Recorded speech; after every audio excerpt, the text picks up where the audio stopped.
Wani, are you new? Money, yes. Wani, mo ti en wayan ni wájú ẹ Ọlọ́run àtèyàn. Ó ní mo wayan money here. Money bo, come out worry pé kò lè mọ ẹni tí. Wani, why do you say so? Wani, there is one woman like this. Oh, Wani, why? Are you talking about the woman that the white garment guy like this? Money rara o. Money rara o. Money there no white garment o. Only is it not the pastor that come from Nigeria that always wear white? Ẹ̀yin èèyàn mi, apá mi jábọ́. Only the woman with 3 boys. Money, hello? Only yes. Ló máa ń wá sí church àwọn. When I got there, I found out it is a different thing entirely. Pé obìnrin yóò sọnù. Ẹ̀yin èèyàn mi, obìnrin yóò sọnù. You can imagine kí n má wá. I will still be shouting, Oluwalowo, where is your wife? And is it possible? Please answer me. I'm a Joshua show yini. Is it possible? Kí ẹni tó lọ́mọ mẹ́ta kó sọnù ní ìlú òyìnbó? Ẹ ti gbọ́ rẹ̀. Elizabeth, God bless. It's not possible. Ẹ ṣé?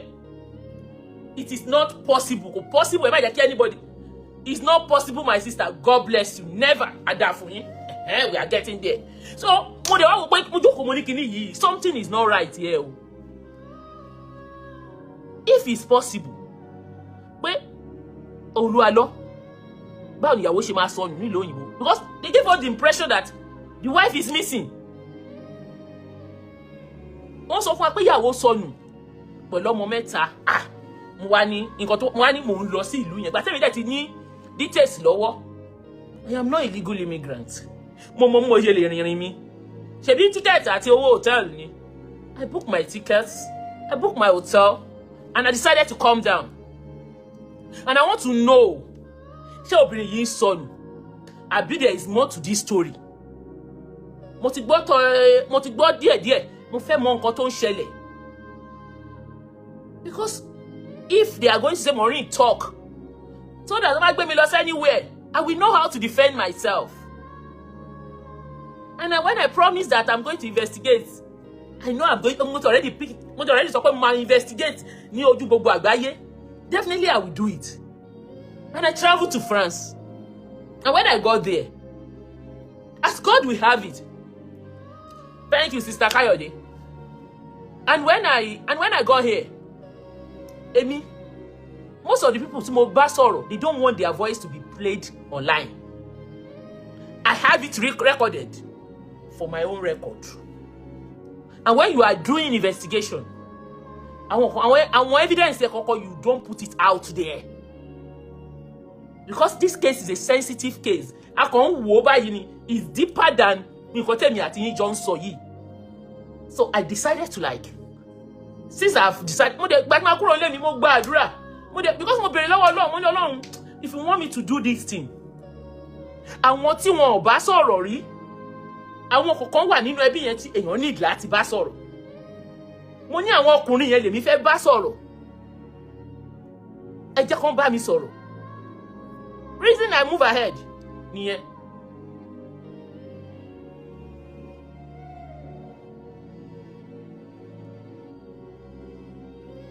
And that reason, and as God will have it, and I have a green line, and a go ahead, and that was why I decided to go. And as God will have it, when I got here, the day I got here, go. Tẹ́ bá fẹ́ gbọ́, ẹni tó bá ní kò sí Ọlọ́run, ó ti dòkú. Ọlọ́run wà, àdúrà dẹ̀ ń gbà. Ọlọ́run dẹ̀ rí, ó rí inú mi. Tó bá ti jẹ́ pé ó ní nǹkan míì tí mo wá ṣe nílùú yìí, ju ọ̀rọ̀ yìí nìkan lọ. Ọlọ́run fìyà jẹ mí. Nǹkan tí mo bá wá nìyẹn. Because mo wò pé kò possible kéèyàn sọnù ní báyìí nílùú òyìnbó. And bí mo ṣe dìde báyìí, the first place, because I wanted to eat. It's a new town for me. Mi ìmọ̀yàn rí mi mọ̀. Níwájú Ọlọ́run àti omi ò mọ ẹ̀dá alààyè kankan ní ìlú yìí. I don't know anybody in this town. Àwọn èèyàn tí mo mọ̀ sí France, Paris náà wà. So, mo gbé Uber mi, mo ti book. Ṣé bàrà mo wù mí 5-star hotel mo dé síbí náà. I bought my ticket, mo ra ticket mi, mo ra kíní mi, mo dẹ̀ wá. Mo dẹ̀ mọ̀ because ó níbi téèyàn wáyàn sí náà, ó ní procedure. healthcare practitioner ni mí náà, ṣé mo mọ bó ṣe ń wọ́ ọmọdé. Iṣẹ́ tí mò ń ṣe lójoojúmọ́, ọjọ́ tí mò ń ṣe ní ojoojúmọ́ ọjọ́ ayé mi nìyẹn. I deal with children. So àti wá ọmọdé, mo procedure tá fi ń wá ọmọdé ní UK. And either you like it or not, my people, it's the same procedure all over Europe. Kò ń ṣe Nigeria. Mo bèèrè lọ́wọ́ àwọn nígbà tó àwọn member Rotimi tó wá sórí platform nígbà tá à ń sọ̀rọ̀ lórí TikTok. Wọ́n láwọn ti comb the whole of France. Àwọn ò rí traces yẹmi sí. Ẹ máa gbọ́ o. Mo wá ní show possible ṣá. So that thing ó fún mi ní concern. So mo dẹ̀ wá on a fact finding mission pé tó bá jẹ́ lóòótọ́ àárí tí ẹ jẹ́ kí mi náà wá tí mi bá ti rí tí mi ò dẹ̀ rí clue, I will go back and I'll come and tell you people. And that was why I came. And as God will have it, ẹ̀rù Ọlọ́run kò bà mí on that day. I got to a train station. Mi ò mọ bó ṣe ń ra tíkẹ́ẹ̀tì wọn. Uber mò ń gbé, ó wá dọjọ́ èmi, ó ṣe drop mi. Wọ́n wá fẹ́ lọ jẹun, mo wá bí mo fẹ́ jẹun. Wọ́n wá ní the next train, the next bus stop, ibi tí dúdú pọ̀ sí nìyẹn. Pé màá ní mò ń wá African restaurants. Mo kàn wọ train station yẹn, mo wọ train station yẹn báyìí. Train station attendant ní sister yẹn. Bí mo ṣe lọ bá nìyẹn. First person tí mo line mi sọ mission mi fún. Mo lọ bá ní pé hello ma, God bless that sister. Are you from? Only hello. Mo kọ́kọ́ bẹ̀rẹ̀ pé mo ra ticket tó sọ fún. Are you from Nigeria? Only yes. Only this one is direct o. O but ó lóhùn rò sọ́kọ yẹn. Mo ní are you from Nigeria? Only yes. Mo ní you're from Nigeria. Mo ní yes. Inú mi dùn. Because pé mo jà pé ara ilé wáyà because àwọn dúdú tí mo rí ńbẹ̀. French ni gbogbo wọn sọ. Only òun from Nigeria. Only I am not Yoruba. Mo ní are you Yoruba? Only no. Mo wá ní àti Yoruba àti Benue àti Hausa ìkan náà ni gbogbo wa Naija bi. Mo wá ní are you new? Mo ní yes. Mo wá ní pé mo tiẹ̀ ń wáyàn níwájú ẹ̀ Ọlọ́run àtèèyàn. Ó ní mo ń wáyàn mo ní mo ní bọ̀ kó má worry pé kò lè mọ ẹni tí. Mo ní why do you say so? Mo ní there is one woman like this. Ó wá ní why are you talking about the woman that the white garment guy like this? Mo ní rárá o. Mo ní there are no white garments o. Only is it not the pastor that come from Nigeria that always wear white? Ẹ̀yin èèyàn mi, apá mi jábọ́. Only the woman with 3 boys. Mo ní hello? Ó ní yes. Ló máa ń wá sí church àwọn. Mo dẹ̀ jókòó báyìí. Mo ní ó ní yes. Mo kàn jókòó mo ní mo ní are you sure? Bó ṣe bẹ̀rẹ̀ sí fún mi ní story nìyẹn. Bó ṣe bẹ̀rẹ̀ sí fún mi ní story nìyẹn. Bó ṣe ṣí fóònù rẹ̀ pàgám. Bí mo ṣe jókòó mo pé bó ṣe sọ fún mi pé òun mọ̀, mo bá rọra gbé ẹ̀yin èèyàn mi, mo bá gbé fóònù mi sílẹ̀. Mo bá jókòó. Ẹ mọ̀ kan tó surprise mi. Ó ṣe jẹ́ pé the first person when God order your step kò ní jẹ́ kí èèyàn dààmú. That was how the remaining one is history. The remaining one is history, ẹ̀yin èèyàn mi. Mo ò tẹ̀fẹ́ kọ́kọ́ post ẹ̀ gan. I didn't even want to talk. Mo kàn decide pé ẹni pé mo ti kọ́kọ́ post picture kan pé guess àwọn míì gbà àwọn míì ò gbà lórí page mi. I'm not in a competition with anybody. Ẹ jẹ́ kí kíní kọ̀ọ̀kan jẹ́ kó yé wa lórí cyberspace yìí. I'm only trying to help. I'm not doing it because of content. I don't even have time for content anymore. The next thing to marry. You know the Rose ṣe show kolano. Òun ṣe show ó sọ̀rọ̀ àwọn blogger. Rose mi ò gbé lọ wo orí page mi.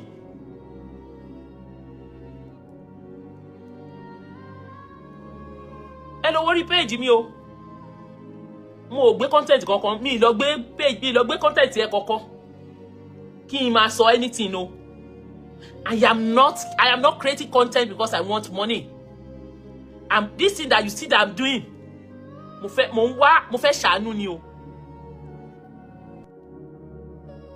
Because it's not for anything. And when I got there, I found out it's a different thing entirely. Pé obìnrin yóò sọnù. Ẹ̀yin èèyàn mi, obìnrin yóò sọnù. You can imagine kí n má wá. I will still be shouting, Oluwalo, where is your wife?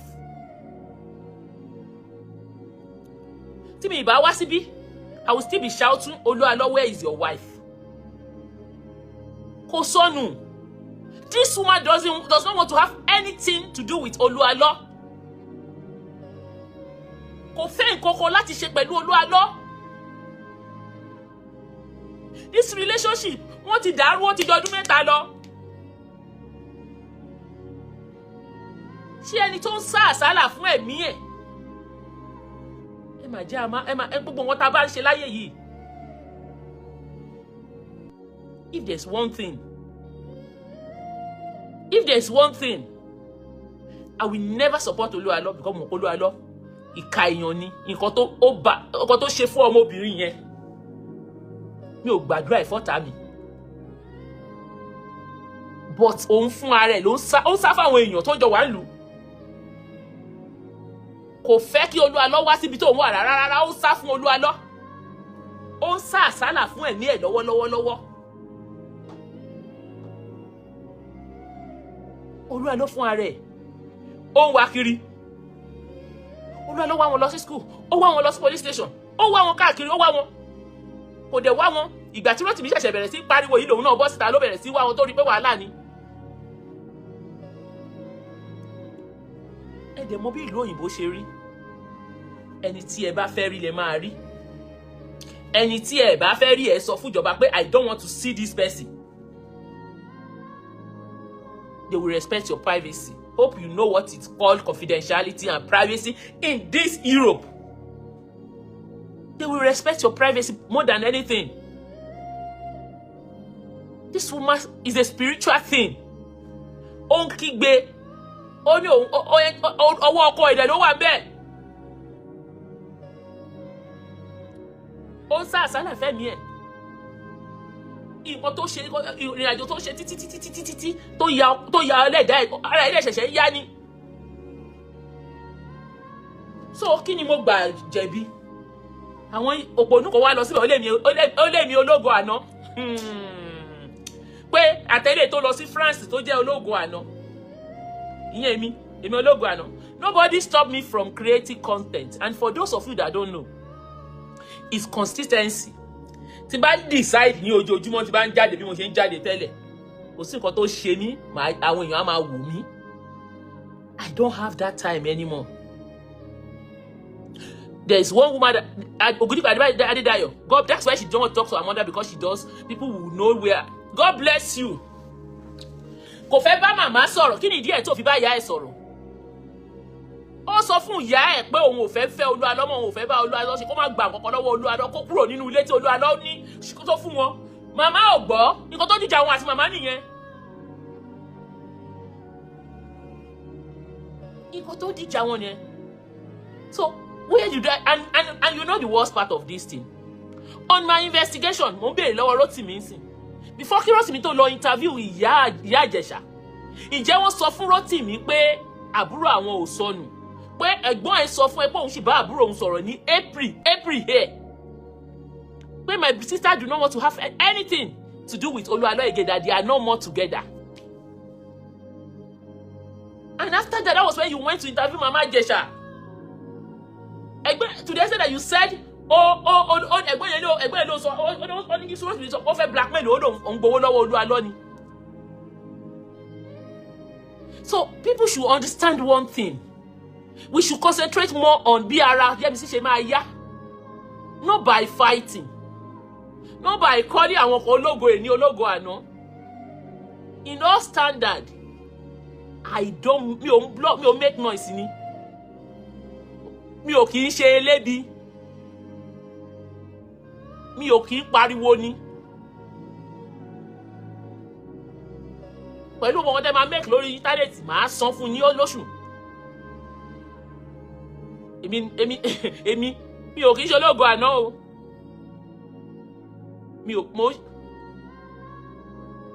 Mi kì í ṣe ológo àná. For the fact that I don't speak online. Ẹni tó pè mí lólógo àná. Mo kàn rẹ́rìn ni. You send rubbish things to me. O send ṣé Godfather bí kí ló porúkọ ẹ? mo máa ní gbogbo nǹkan tó máa send sister Maureen orí ìran báyìí mo dẹ̀ rí pé gbogbo nǹkan tó ń ṣe yóò dẹ̀ pé nǹkan tí ń ṣe yín lọ́pọlọ. That was why I don't answer you. So you want me to bring all those one online? You want me to play? So you have to also reply on all France. Ṣé o ti mi ní only special right kan lórí case yìí ju eléyìí tí mo ní ni? Èmi àti ẹ̀ ará ta ni wá. A kì í ṣe bí ẹ̀. A kì í ṣe bí Ìyábọ̀. So kéèyàn kó má gbé anybody tó bá ti rí information ẹ̀ tó bá so far is authentic. So far is authentic. And me, I cannot join you. Kí wá máa pa irọ́. Nígbà tí èèyàn táwọn family ní ọmọ àwọn ò sọnù. Tí mo dé ibi tí mo rí pé kò sọnù.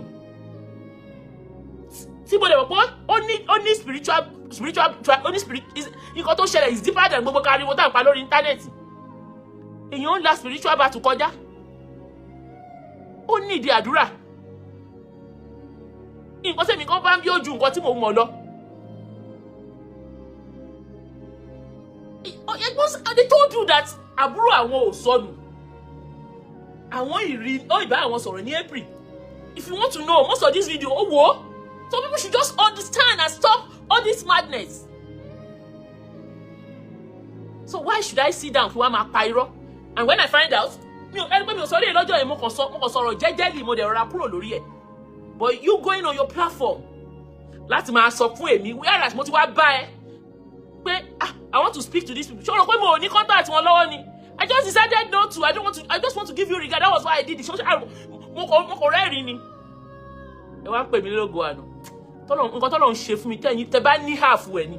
Ẹ ní la ẹnu yín kẹ́ máa sọ rádaràda. Wọ́n ní ìbùkún ní fọ́ọ̀mù ọ̀dọ́ náà. Ló fọgbọ́ ṣe pọ̀ èmi o. Tí bá máa lọ kóòtù. Tí bá máa ṣe kéèsì.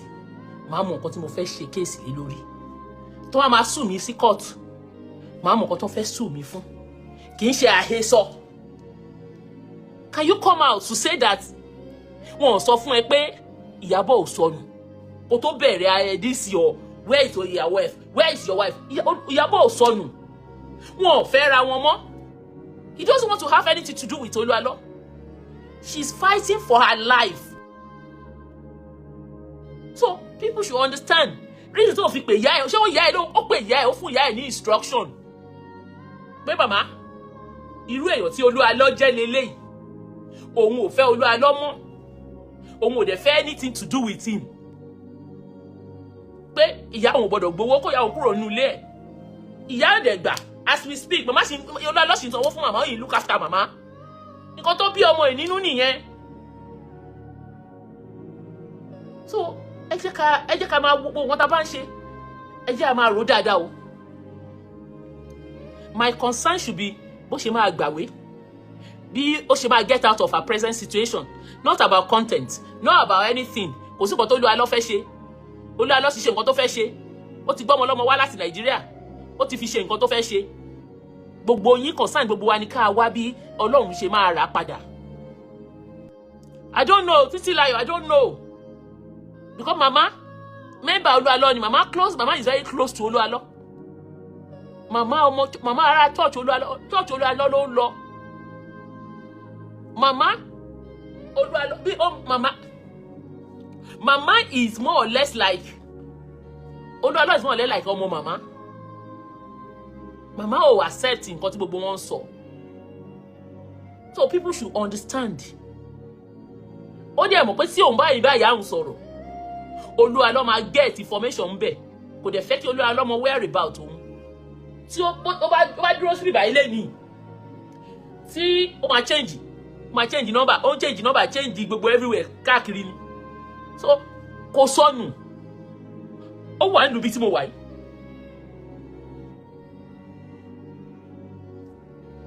So ẹ jẹ́ ká get àwọn kọ̀ọ̀kan right o. Mi ò lòdì sí nǹkan tó ṣe o. In fact, I support what you are doing. Yes, Adeola Adeosun, yes. Nǹkan tó ṣẹlẹ̀ gangan nìyẹn. And sick yẹ ẹ̀yin èèyàn mi. Kó tó kúrò Nàìjíríà ló ti ń gbẹ. Ó dẹ̀ sọ fún ìyá ẹ̀ pé tí ọkùnrin ọmọkùnrin bá ń bóun sùn ara máa ń ní òun wọ́n ló máa lọ́nu mọ́lẹ̀ inú ìbùkọ́ nílùú yìí wọ́n mọ̀ àwọn orí olórí ló ń gbé sílé ló ń tọ́jú ẹ̀ nígbà tó bá sick ó sick. So I say Sherry, me it's not about content ní tèmi, it's about ká wá solution bí ó ṣe máa gbàwé bó ṣe máa di ènìyàn bó bá jẹ́ lóòótọ́ ọkọ òun tó ní ó ṣe nǹkan sóhun tó bá jọ́kọ̀ yẹn ló ṣe nǹkan yẹn sí ká return back to sender. Ìwọ̀n tẹ̀mí believe nìyẹn Olúwa lọ fún ara ẹ̀ kò mọ bí tí Ìyábọ̀ wà as of today mi wàá mọ̀ àárọ̀ la o he doesn't even have access sí àwọn ọmọ ẹ̀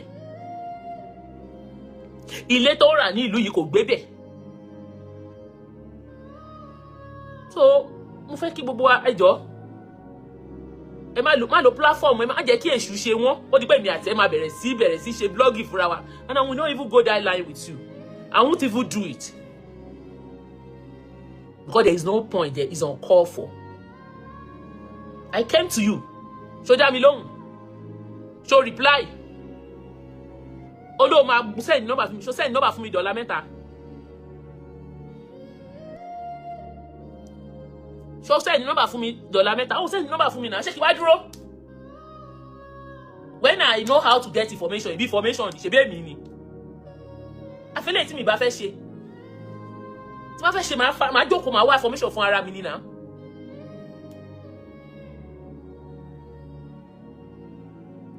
So mi fẹ́ kájà o, òun ló jẹ́ kí wá síta kí ṣàlàyé. Èmi ológo àná. Nǹkan tí ò yé yín. Nǹkan tí ò yé yín nítorí for the fact that pé it's not medical issue, they say it's spiritual. Títí Láyọ̀ Káyọ̀dé is spiritual. Wọ́n ní nǹkan spiritual ìyàwó fara ẹni ó lọ́kọ̀ òun ni gbogbo bí ọlọ́wọ́ ọkọ̀ òun ló ń bá ẹ wo ẹni onípò ló ti ń gbọ́ pò tó bá yá fún ara ẹ̀ bọ́ tá a sọ̀rọ̀.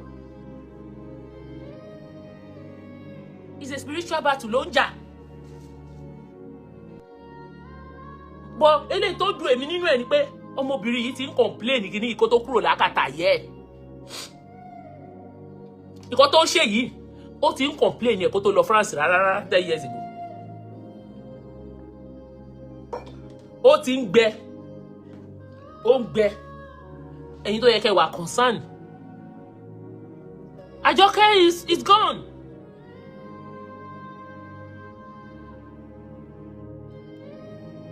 Yes, my sister. And this is the reason why when they come to me, Sister Maureen, come and assist. That's why I don't answer them. If it is phone mi ma ti kun, tí bá fẹ́ ṣe content for the next 1 year, I have. But no, this case is more sensitive. It's a spiritual matter. It's not about content. It's about somebody's life. And we have to approach it in another way. So, èmi ológo àná, ẹ ṣé o. Nǹkan tí ò yé yín. Nǹkan tí ò yé yín. Ó pọ̀ jù eléyìí tó yé yín lọ. Ìwọ tó ń pè mí lógo àná, ó sì lọ ń ṣe ẹrú fún yàn ní ìlú òyìnbó ni. Yes. Ẹ̀yin sì ń ṣe ẹrú fún yàn ní ìlú òyìnbó ni. Tó bá mọ iye èèyàn tí èmi tí mo jókòó yìí sanwó oṣù ẹ̀, o ò ní fi ẹnu ẹ máa sọ̀sọkúsọ. Anyway, mo ò ní nǹkan tí fẹ́ sọ. Mo like ìbọn ògo àná mi Ọlọ́run jẹ́ ó máa pọ̀ sí. Ó ṣe jókòó àná yìí, ìwọ Ọlọ́run mo tún tọrọ fún irú ògo báyìí. Irú ògo mi àná yìí. Ìwọ sì ń lọ ṣe ẹrú fún òyìnbó ni. Ẹ̀yin sì ń ṣe ẹrú fún òyìnbó ni. Òyìnbó ń ṣẹrú fèmí ni pẹ̀lú ògo àná mi. Ẹ̀yin tó jẹ́ pé orí yín ti dàrú. Ó ń wo èmi torí pé mi ò wá sórí line, mi ò wá sórí online, èmi ológo àná. Pẹ̀lú ògo àná mi.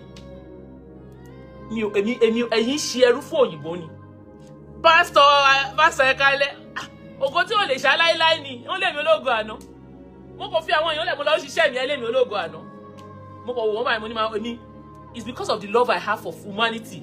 Kò yẹ kí n wá. You know a lot of people that fight me every day that I should not do what I'm doing.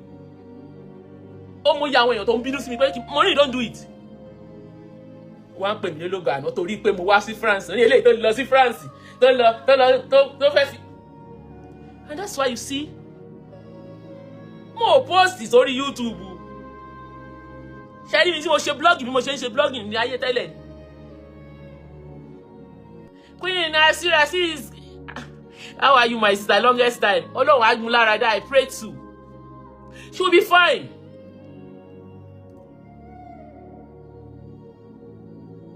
She'll be fine. I think what we should concentrate more now, bí ara ẹ̀ ṣe máa yá, tó dẹ̀ máa gba ìwé ìgbélú. That should be more. That should be. Thank you, my sister. We should concentrate more than ká máa pariwo. ALO, where is your wife? Ìyàwó lòun ò fẹ́ bá ṣe. Ẹni tó fẹ́ bá ALO ṣe, ṣá fẹ́ bá force ẹ̀ kó fẹ́ ra wọn ni. Àbí ẹ understand ni? Ó ti fi ra wọn sílẹ̀. My sister Titi.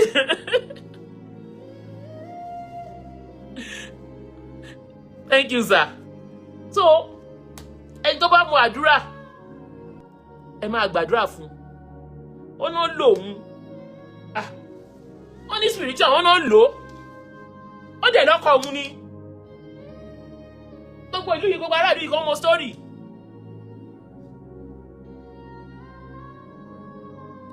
Sister Adiola Ọláwọdé mà, ìyá mi, ẹ mọ̀ pé ológun àná ni mí. Torí pé mi ò wá sórí social media kí máa ṣe làwùlàwù kí máa gbéraga. Òun ni wọ́n fi ń pè mí lólógun àná, mo kàn rẹ́rìn ní èmi ológun àná. Àwọn sì ń ṣerú òyìnbó ni. Ẹ̀wẹ́ jẹ́ àgbàgbé ń pa yẹn. But mo fẹ́ kó mọ̀ pé mo gbọ́ nǹkan tó ń sọ. Èmi ò ní ìdá ti parọ́. Ẹ̀yin lẹ̀ ń wá Ìyábọ̀ ò sọnù. Ìyábọ̀ ò sọnù, Ìyábọ̀ is alive. And Ìyábọ̀ does not even want to have anything to do with Oluwalo. Let's get this thing right. We should call. Tẹ́ bá fẹ́ jà fún Ìyábọ̀ ẹ máa béèrè pé kí ló ṣẹlẹ̀, kí ló ṣe fún. Báwo ló Oluwalo ṣe gbé lọ láti Nàìjíríà wá sí ìbàyí tí gbogbo wọn báyìí ń ṣẹlẹ̀ sí. Misplaced priority by saying, where is your wife and your children? Ìyàwó àtàwọn ọmọ ẹ wà ní France. Àwọn tó dẹ̀ ló lọ Germany, àwọn tó lọ Canada, kò níwèé, ẹni tí ò níwèé ṣe ó lọ Canada ni. Ṣèbára lóyìnbó ni yín. Thank you, Pastor. Ẹ ṣeun sir. Ṣé ẹni tó ò níwèé ṣé ó lọ Canada ni? Ṣé ẹni tí ò níwèé ń lọ Canada ni? Kò ní lọ Canada. Ìlú yìí ló wà. Bọ̀ kò fẹ́ bá Oluwalo ṣe, ó sá fún Oluwalo fún ara ẹ̀. Kò lè fẹ́. So ẹ jẹ́ ká get here. Tá bá fẹ́ drag Oluwalo, ẹ jẹ́ drag Oluwalo in another way. Ìyábọ̀ fún ara ẹ̀ kò fẹ́ ṣe nǹkan kan ṣe pẹ̀lú Oluwalo rárá. Àní kí ni ti ìjà wọn ti wà on almost 3 years plus. Kò ṣẹ̀ṣẹ̀ wà ń bẹ̀. Torí ẹ̀yin lẹ tún jẹ́ kí Oluwalo tún bẹ̀rẹ̀ sí ń wá. Oluwalo kò parọ́ tí ò sọ fáwọn church ẹ̀, sọ fún everybody pé I am no more with her. I'm no longer with her. She's no more my wife. And ìlú tó jọ wà níbà yìí kò lè divorce her because they are not married. Ẹ̀yin èèyàn gẹ́sẹ̀ ìlú bíbà yìí sí Ìyábọ̀ wà bí as a single parent ni. Ìyábọ̀ have anything to do with Oluwalo in France. Adúró tó jẹ́ ó dájà dúró ẹ̀ ni kò ní business pẹ̀lú Oluwalo. So kò lè divorce them níbà because they are not married. Marriage wọn Nàìjíríà ló pín sí. So ẹ jẹ́ ká rò dáadáa o. Mi ò dẹ̀ cut video ẹ. Mi ò sí lára àwọn tó lọ gbé video ẹ tó ń cut ẹ fún ṣe anything. I no do anything. O lè rẹ́ yọkọ lọ́dọ̀ mi bẹ́ẹ̀ because mi ò need content. Kò sí kan fẹ́ fi content ṣe. Out of it's because of the love I have for humanity. Ìyá yẹn igbe ẹ̀ lásán ó ń fọ́ mi bá ti rò kọ́ báyìí wá ní ìyá 80 years. And people you wicked o. That was why I decided to let me try. Mo dẹ̀ débi mo dẹ̀ rí pé obìnrin yóò sọnù. So kí wá bàbá yín sì máa wá sì bọ́ sórí Thailand and ní Oluwalo, where is your wife? No.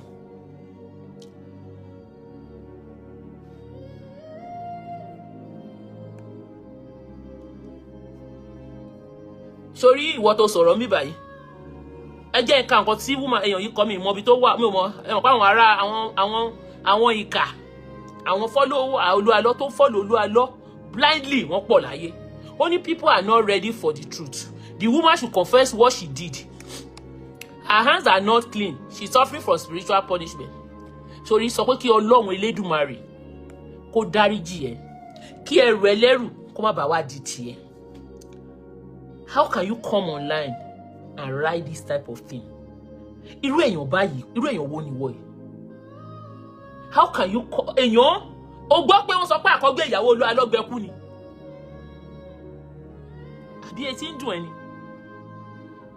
Ẹ gbọ́ pé wọ́n sọ pé first wife Oluwalo, obìnrin yẹn gbẹ́kú ni.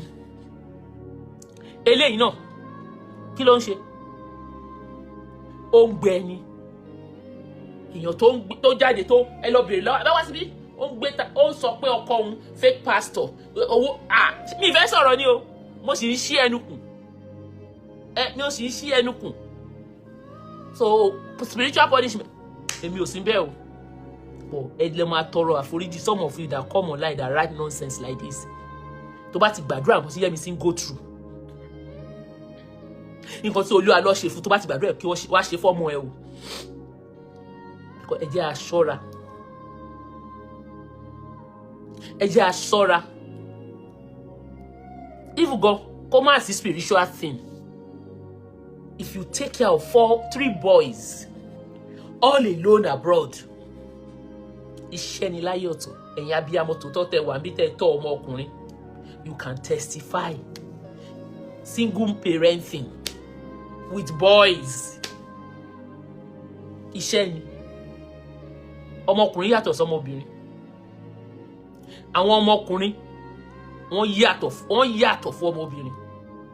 Káwá yọ ti káwá ẹni tí torí tó bá ní ìwé náà, tó bá wà nílùú òyìnbó yìí tó bá lọ ọdún 3 tó ní ìwé, ẹni tó ti kúrò Nàìjíríà láti 2016 kò pass kò fail kò kúrò lójú kan kò lọ bí kọ́kọ́ kò jáde nínú ìlú. That mental torture alone is something. Ẹ mọ̀ pé ìlú ibi tá wà yìí ó wà lonely ni. Ìlú òyìnbó wà lonely man. Àwa ta níwèé gan-an.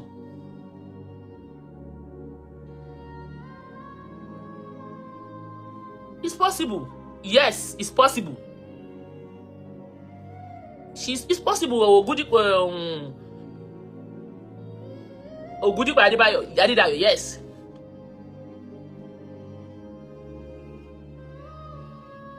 Pastor. No, sister Kemi, no money. They are living in Teba. When you call easy, go da. Look tattered. You call da. Let me put it that way. You call da. But on you, I'm a general overseer. Baba one day Baba what on you over repete. Either we like it or not. Either we like it or not. Oluwalo is a billionaire. Yes. Yes. Why you call Finland nationality? Yes. Because one only way Belu of one. But the Finland in it. But I'm going to leave. Go. Your brother. I will. No balance loro. But what I want to clear. Arrangino ni Olarewaju Henry. Arrangino ni. Báwo ló ṣe ra lẹ́sọ̀rà síbí báyìí? If you have Finland nationality, arrange ni. Arrange náà ni. Mo ní ìyàwó ẹ̀ àdúró tí ìyàwó ẹ̀ jẹ́ ń bíbá. Ìyàwó nìkan ló ní òun bó ṣe wà yẹn. Kò jẹ́ àdúró ní France. Kò ní application kankan sílé ní France. Tó bá ní Finland nationality, arrange náà ni. Ìyàwó ẹ̀ bóyá ó dẹ̀ ti ṣe ìyàwó ni ó dẹ̀ lè jẹ́ ààrẹ. Who is a true man of God? Ìwọ náà ló máa dáhùn. Ọlárẹ̀wájú ẹ̀yin lẹ máa dáhùn. Ṣé rí tẹ́ bá mọ oríṣiríṣi tí bọ̀bọ́ yìí ti ṣe bọ̀bọ́ tó pèrè rẹ̀ lólú alọ́ yìí. Inú mi á dùn àgbé mi lọ kóòtù. Màá tutùkùtù. Mo tún sọ mi ò jí sọ mi ò ṣe léré. Mo ní wá síbí báyìí wá bèrè kọ́bọ̀ lọ́wọ́ anybody. update. That is kò ṣe kankan. Update ni màá wá gbé bá yín bí. Update nìkan ni màá feed yín ni. Màá feed wọn bí màá feed yín ni. Nǹkan tó wà ńlẹ̀ owó olú alọ́ ò mọ́ rárá. Ẹ ṣe yín mú. Daniel Adédìwúrà yín mú. Ó tẹ̀ dábẹ́ yín mú ni. Yín mú ni. Ṣebí rán mi létí bá ti wá ti máa tọrọ owó ń bí.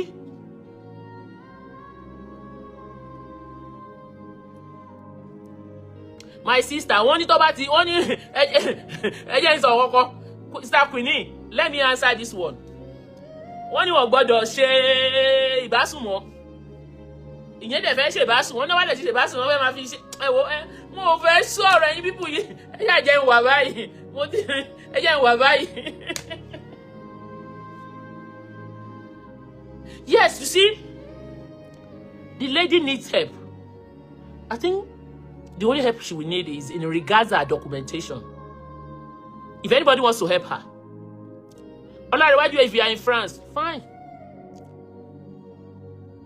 They have to vet you, do so many things. All she needed is maybe legal. But what you want to trust her? Is she going to accept help from you? Henry? No. Because humanity it's a difficult situation. Okay, ma. Okay, you can.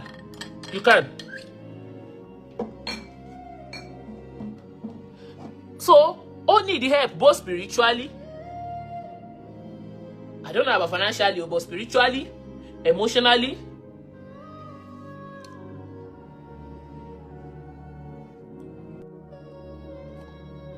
YK mo ti sori to lo alonsi kò jọ mí lójú mo mọ̀ pé ó ní. Ṣebí if this one is coming from his own wife, kí lẹ tún fẹ́?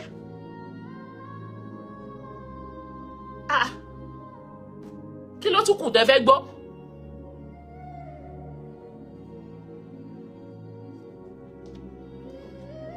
It's so sad though. It's ẹ̀yin tẹ́ bá lè fàdúrà ràn lọ́wọ́. Èmi náà concerning documentation, yes.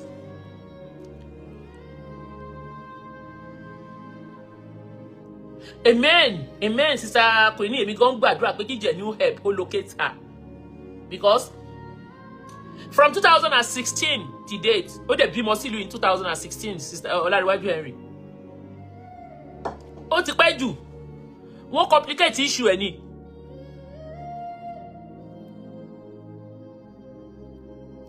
Ní ṣe ọkọ fẹ́ àní ṣàgbákò ọ̀pọ̀ àwọn ọmọ wa ò ní ṣìrìn. Ìyábọ̀ ṣìrìn ni. Àwọn ẹgbẹ́ tó wà Nàìjíríà gan bẹ́tà ẹ̀. Tó wà nínú ìbò ìyàwó general overseer tí àwọn ará Nàìjíríà bẹ́tà ni. You are saying her, you know now. 2016.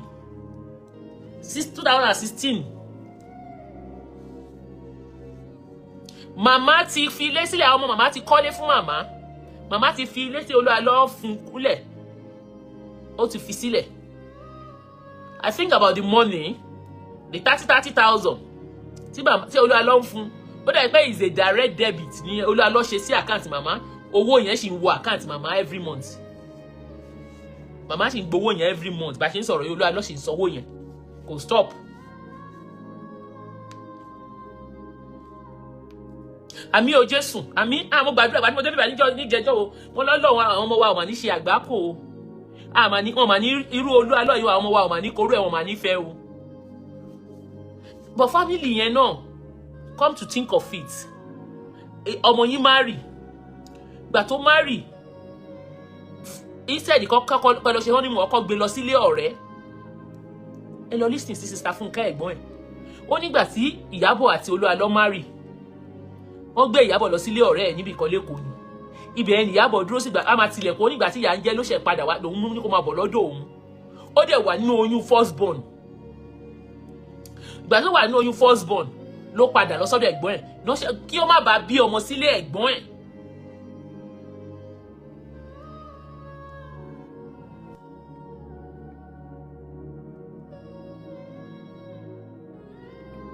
Idris Adejumo, and I will answer this again. I've said it before.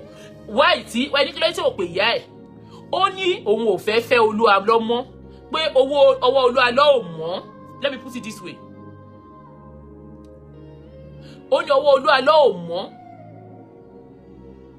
Ó ní ọwọ́ Olúalọ́ ò mọ́ pé kí ìyá òun kó kúrò ní ilé tí Olúalọ́ kọ́ kó dẹ̀ má gbà nǹkan lọ́wọ́ Olúalọ́ kó má bá Olúalọ́ ṣe màmá ò gbọ́. Nǹkan tó fa wàhálà tó fa kì í ṣe pé kò fẹ́ pè ìyá ẹ̀ òun pè ìyá ẹ̀ tẹ́lẹ̀. Does that answer the question? Òun fún ara ẹ̀ lòun ò fẹ́ bá Olúalọ́ ṣe anything. Ó ń sá fún Olúalọ́ ni òun àti ẹ̀ ń fojú ríra wọn. Tí Olúalọ́ bá ní mo parọ́ nǹkan tí mo sọ yìí kó lọ sọ́ọ̀dì gbẹ́ kó lọ bú ìyàwó ẹ̀ òun jáde kò lè rí ìyàwó mú jáde kò ń wọ ni. Ìyàwó gan sá fún ni ó sàsálà fún ẹ̀mí ẹ̀ lọ́wọ́ yìí. So nǹkan tó ṣẹlẹ̀ nìyẹn. Idris, does that understand? So to answer your question. But ilé ìṣe mi mọ̀ tó ṣe pàtàkì ni pé ẹ jẹ́ a máa fàdúrà ràn lọ́wọ́. Kò sọnù. Kò dẹ̀ sí lálàáfíà bí ó ṣe yẹ kó wà. Ó dẹ̀ sọ fún gbogbo ẹbí ẹ̀ pátápátá pé òun ò ní kankan ṣe pẹ̀lú Olúalọ́.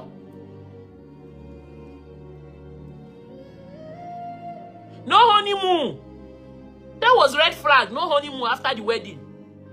Kò gbádùn ọkọ láàárọ̀ dalẹ́rí. Kò bá Olúalọ́ gbé àsọkọ àtìyàwó. Tó bá wọ́n ní pé tó bá wá lọ 2 days á tún lọ. Wọ́n ò jọ gbé àsọkọ àtìyàwó.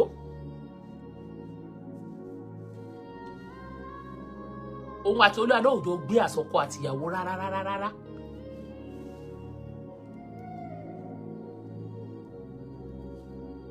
So, and Olúalọ́ go ò rí. Òun go ń sá fún Olúalọ́, ó lóun ò fẹ́ b'Olúalọ́ ṣe mọ́.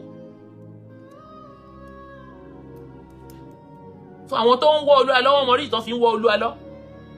But tèmi fún Olúalọ́ ló mú bèbí kúrò ní Nàìjíríà tó gbé wá sí France. Ó ló gbé kúrò ní Nàìjíríà tó gbé wá sí France.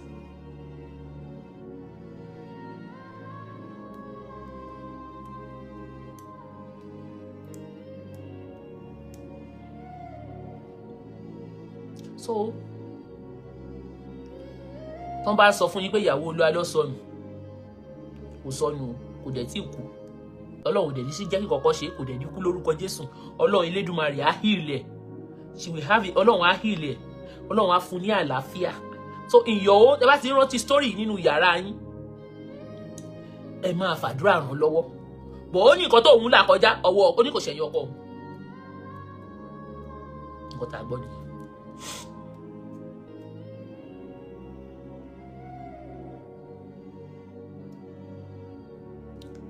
Yes, ìyàwó ẹ̀ fẹ́.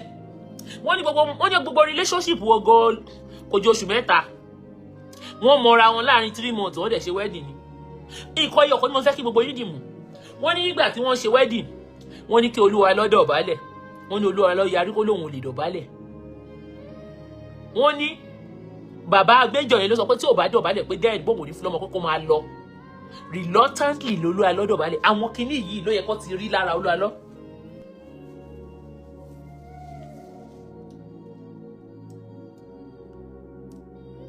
So, my own involvement and nǹkan tí mo ṣe nìyẹn, but Ìyábọ̀ ní ìdádúrà yín. Bí Ìyábọ̀ go bá Olúalọ́ go ọ̀sán àtòrun lòun àtòjúlọ alọ́wọ̀ lè pàdé. Olúalọ́ go ò lè rí. Yes, so wọ́n ní within 3 months báyìí wọ́n ti ṣínà bò. Ẹ mọ̀ pé àwọn ọmọ ológo ní wọ́n ṣe dá wọn mọ̀ ni.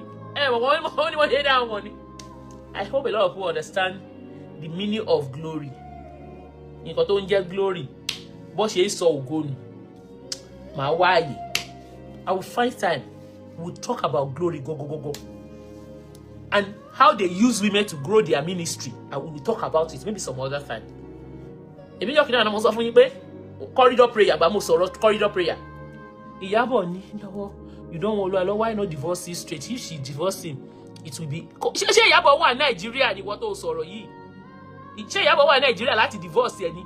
ìlú ibi tí Ìyábọ̀ wà ó gbé Ìyábọ̀ wá as a single person ni now. Ìyábọ̀ ò ní ọkọ. Irọ́ ló mú Ìyábọ̀ pọ̀, irọ́ lòun àti Ìyábọ̀ ń pa fún ìjọba France now. Divorce, báwo ló fẹ́ divorce ẹ̀ tó gbé ní Nàìjíríà ni. Ó ti gbé Ìyábọ̀ kúrò ní Nàìjíríà láti 10 years ago. Ìyábọ̀ tí ìpadà kò jáde ní France, kò lọ anywhere. Ìyábọ̀ ò jáde ní France. Ìyábọ̀ kò bọ́ síta. Kò mọ Ìyábọ̀ ò ní kò lọ́rẹ̀ẹ́, kò ní anything. Ó capture ẹni ọkọ èyí nìkan náà ni. Ó gbà lọ́wọ́ àwọn ẹbí ẹ̀ gan. Ẹ wo ọ̀rọ̀ pọ̀ nínú ìwé kọ́bọ̀. And it's a lesson for all of us. Tá bá ti fẹ́ ọkọ, ẹ má jẹ́ a máa sọ ẹbí wa nù. Ẹ dì mú. Tá bá ti fẹ́ ọkọ, ẹ má sọ ẹbí yín nù. Tá bá ti lọ́kọ, ẹ má jẹ́ a sọ ẹbí wa nù. Ẹyọ ọkọ tí mo fẹ́ jẹ́ kí gbogbo parting gift mi lénìí nìyẹn. Tá bá lọ́kọ, ẹ má sọ ẹbí yín nù. Wọ́n pa they lie to the government as well. Yes now. Kí lẹ rò pé irọ́ ńlá gidi ni. Kò fẹ́ divorce, they are not married. Wọ́n gbé Nàìjíríà ló ti wà married sí. Marriage Nàìjíríà ò lè ṣiṣẹ́ bí because ti sọ fún wọn ìjọba pé òun ò lọ́kọ. Single parent ni nílùú yìí. Orúkọ Olúwa ló sí nínú gbogbo nǹkan tó ń ṣe. So ẹ má jà sọ ẹbí wa nù rárá pẹ̀lú kan tó fìyà jẹ Ìyábọ̀. Wọ́n ti set against àwọn family ẹ̀ for a long time. Case Ìyábọ̀ deep. Òun ṣe gbogbo ẹ̀ mo lè máa fi gbogbo ẹnu sọ́nbì. Àmì Ọlọ́run jẹ́ ká pàdé àgbákò tọmọ. Ọlọ́run jẹ́ kí a ṣìrìn. Àwọn ọkùnrin míì wàá rò pé ọkọ ni. But àdánwò ayérayé. You can imagine kéèyàn marry, kò gbádùn marriage, kò gbádùn ọkọ, àlàáfíà tí wàá jìnnà sí. Gẹ́ẹ̀tì ẹ̀ ni ọkọ tó lọ fẹ́ yìí kò gbádùn ẹ̀. Owó kò gbádùn ẹ̀. Àlàáfíà tí wàá sá lọ.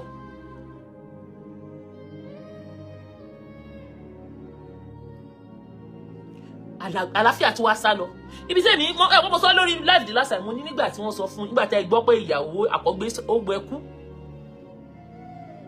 Ó jẹ́ ṣe dáadáa pẹ̀lú ọmọ yín kò straight o wọ́n ràn ló ṣe láti lẹ̀. Ó yẹ kẹ́ ti mọ̀ pé mo fẹ́ sọ̀rọ̀. Everything is well calculated. On calculate bàjẹ́. Ọ̀rọ̀ tó wà bẹ́ẹ̀ ó kí. Nǹkan tó lè mú sọ pé òun ò fẹ́ bá a ṣe mọ́. Nǹkan tó lè mú ìyàwó sọ pé òun ò ṣe mọ́. Ẹ̀yin náà ó yẹ kẹ́ wò ó tó walk away. Tó sá àsálà fún ẹ̀mí ẹ̀. Tó lè fi sá àsálà fún ẹ̀mí ẹ̀ tó lòun ò fẹ́ bá a ṣe mọ́. Ó ní bó ṣe jẹ́. Wọ́n ní ìgẹ́ta ṣe bí ó ní bó ṣe jẹ́. Ẹ jẹ́ àfúrá o. Gbogbo ohun tó bá dọ́ báyìí kọ́ ni wúrà o. So ẹyọkọ tèmi kàn bẹ gbogbo ẹni tó ń gbọ́ mi lénìí. Ṣẹ́rí ẹ má jẹ́ a kò gbọ́ story yìí. Ìjà àmọ́ gbọ́n bẹ̀. Tẹ bá ti marry ẹ má sọ ẹbí yín nù. So that tó bá díta bá lé ọmọ báyìí inú ilé ló máa lé ọmọ padà sí. Ojú ogun ló ń lọ most of the time. Tó bá marry ó ti rò pé hey this is my house forever ti dead do us part. Tó bá yíwọ́ lọ́hùn kọ́ tó dẹ̀ ti ba lé jẹ́ tó ti fi àwọn ẹ̀gbọ́n ẹ̀ àwọn ẹbí ẹ̀ tó ti fi fẹ́ ọkọ tó bá yíwọ́ lọ́hùn níbo ló máa padà sí níbo ta ló fẹ́ gbà ẹ́ lẹ̀. Mi ò ní sọ ju báyìí lọ. Ojú ẹ̀ rí ó rí ju a lot lọ. Ọlọ́run ni Elédùmarè ló jẹ́ kó ìwà láyé. Ibi tí èmi wò pé mistake wà nígbà tẹ́ ti mọ̀ pé the first one ló gbẹ kú.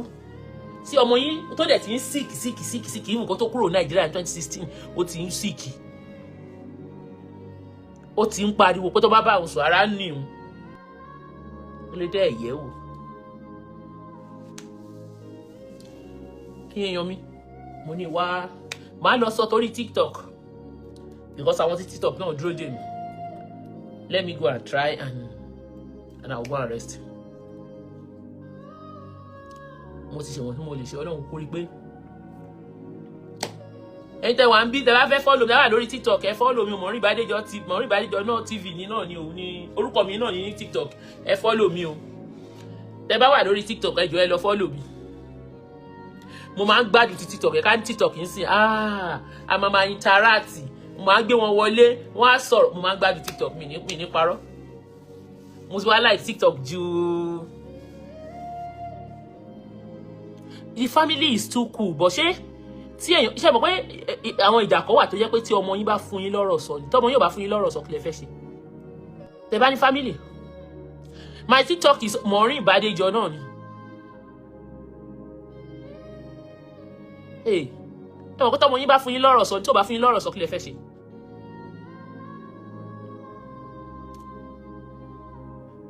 Mary Mojúpẹ́ Olúwa Williams thank you amen o ẹ ṣé o Gabriel Ade thank you everybody. You can send me lórí Maureen Badejo yìí or any lórí I have my name is Maureen Badejo. You can go there and send me an inbox. I will read. I will see it. Mo ní I will read. Or kẹ́ lọ sórí TikTok mi àbí kẹ́ wá sí orí Facebook bí àbí any of my pages. GLTV I own it. Maureen Badejo page I own it. So ó dàbọ̀ everybody ẹ jọ̀ọ́ tí ẹ bá ti lọ́kọ ìwọ tó ti lọ́kọ ẹ má máa fẹ́ bí yín fọ́kọ o.